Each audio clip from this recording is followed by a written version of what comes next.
How to convert SBI savings account into salary account online.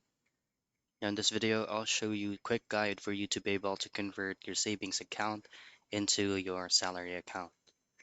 Now this is very quick. All I have to do at first is just to send a request because SBI does not have a direct option for you to quickly convert your SBI savings into your salary.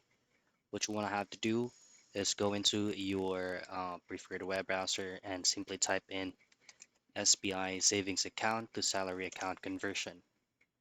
Now click on the very first link, which is going to be a PDF file right here.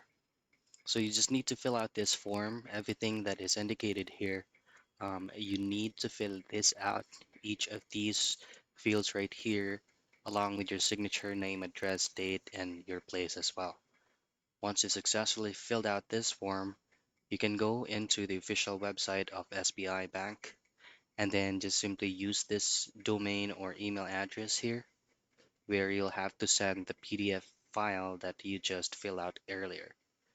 Now, next steps is to wait for the SBI Savings customer service to get back to you, see if the account conversion was successful. And that's how you convert SBI savings account to salary account online.